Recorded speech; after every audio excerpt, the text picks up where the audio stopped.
Hey guys, Mike here, welcome back to my channel. Thank you so much for being here. 830 something subscribers at the time of doing this. Thanks to everyone who has jumped on board and welcome to my channel. Check out some of my other vids. I just do stuff on movies, music, TV shows, video games, and all things pop culture. It's really great that after my last video where I talked about Crash Bandicoot maybe being in Super Smash Bros, which you can still check out by the way, I seem to pick up a bunch of new people. So thank you so much. Today, I want to talk about something really crazy that has happened, which is the leak of the unreleased Rare game for Nintendo 64, Dinosaur Planet. Now, you may not have heard of Dinosaur Planet, but you probably have heard of Star Fox, particularly the game Star Fox Adventures, which was released by Rare on the Nintendo GameCube. And this whole thing has quite a big story to it, but essentially Dinosaur Planet was the original working title for Star Fox Adventures. And over time, Dinosaur Planet, which was a 3D action-adventure Zelda-like game for the Nintendo 64, somehow became Star Fox Adventures, a 3D action-adventure Zelda-like Star Fox game, which was really weird and got really mixed reception. So how did this all happen? Well, essentially, Rare, the British game developer responsible for games such as Banjo-Kazooie and Banjo-Tooie, Donkey Kong 64, Jet Force Gemini, the original Donkey Kong Country games on the Super Nintendo, Perfect Dark, and a bunch of other games, were developing this game, Dinosaur Planet, a brand new IP for the Nintendo 64, which featured Crystal, a fox-like main character that kind of resembled Fox McCloud from the existing Nintendo IP, Star Fox. And when various Nintendo developers realized this similarity, they suggested that the whole game was to be made a Star Fox game because of the resemblance to the already existing IP. That character, Crystal, would end up becoming Crystal from Star Fox Adventures, and Crystal would become a long-running character in the Star Fox franchise. However, in time, the game did become Star Fox Adventures for the Nintendo GameCube, which featured more prominently Fox McCloud, the lead character of the Star Fox series.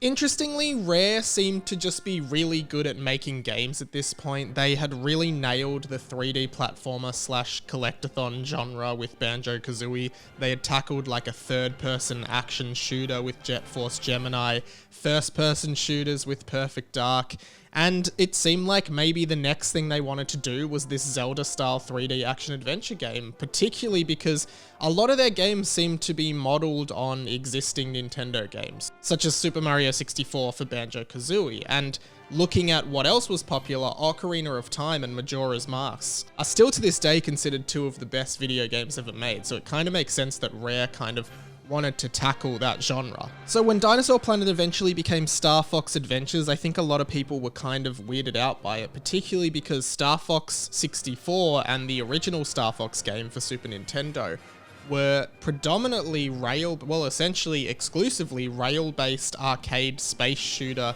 dogfighting games. They were as far removed from a Zelda-like game as possible.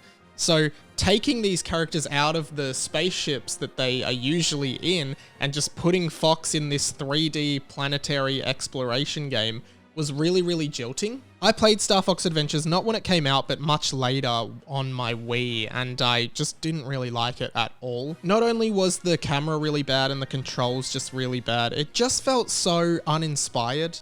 It just didn't feel like a Star Fox game, which makes sense because it wasn't supposed to be a Star Fox game, and it just felt like that IP was just slapped onto a game. They tried to make it resemble Star Fox by having some moments where you're just flying through space to get between two planets and you're controlling the ship and shooting the way you would in Star Fox 64, but it all just felt really shoehorned in. So this leak of Dinosaur Planet, like nearly 20 years after it was shelved and turned into Star Fox Adventures, is really interesting. Probably the main reason for that is that I don't think anyone ever knew that Fox, the character, was supposed to be in Dinosaur Planet as himself.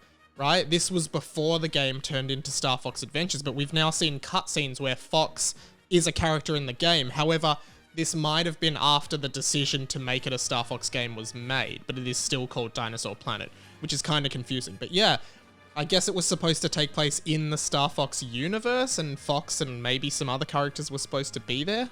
I think this is really interesting, but overall, I think the biggest shame about all of this is Star Fox Adventures and the direction of the Star Fox franchise ever since this game.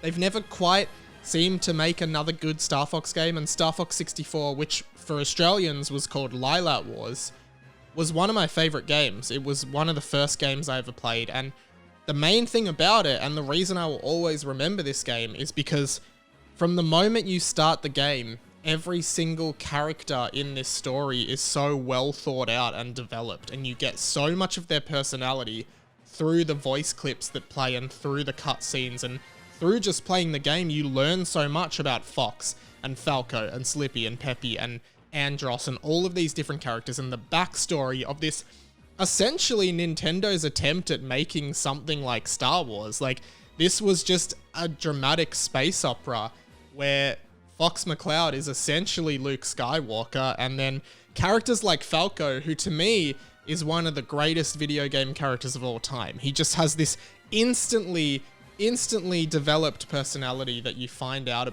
more and more about throughout the game, and this was a Nintendo 64 game. Every other Star Fox attempt, like, I've played a bit of Assault, I've played a bit of Command, I didn't play Star Fox Zero. I really don't know what they can do with the Star Fox franchise from here. I don't think they can just do Star Fox 64 again like they did with Star Fox Zero, and I don't really know what the next step forward for the franchise is. There was a game called Starlink Battle for Atlas, which was like a dogfighting and space exploration game where you're in a spaceship. And it came out across a lot of consoles, and it actually did some tie-in DLC with the Star Fox franchise on Nintendo platforms. And I've played a bit of this game, and it's not perfect, but it's alright, and I think that could be the future of the Star Fox franchise, like a 3D exploration where you go to different planets and fly around in the R-Wing or maybe the Landmaster, and you just find different things and do different quests on these planets. Alternatively, if they do want to go with a 3D kind of route where you're actually controlling the characters third person, I actually thought that the Ratchet and Clank model could work really well for Star Fox, like controlling Fox on different planets, maybe getting different weapons, and then using the ship fighting mechanics to travel between different planets, rather than the action-adventure style of Star Fox Adventures, which I don't think really suits the format at all. Overall, I think Star Fox is about shooting and being a space opera with really great, over-dramatic characters and great characterization. That's what they need to focus on. None of this Star Fox Adventure. I don't never want to see Star Fox Adventures again. It's interesting to see what could have been with Dinosaur Planet being leaked, but it does sort of get me thinking more about what Star Fox could be in the future. Anyway, that's all for this video today. Please subscribe and check out some of my other vids. As I said at the top, I do pop culture videos like this on all things pop culture, and you can also check out one of my two podcasts, or both of my podcasts. The first one's called 20th Century Boy. It goes up in full as videos on this channel every single Thursday. And then Harry Potter and the Boys, which is my Harry Potter fan fiction podcast, where I get guests on and I get them to read Harry Potter fan fiction that I wrote when I was in year 7, 13 years old. So definitely check out both of those podcasts, which go up on full on this channel. But until next time, thank you for checking out my vids, and I'll see you soon. Thank you. But I went to run my hand through your hair and I noticed you were attached to string. You were a puppet this whole time, you were attached to string.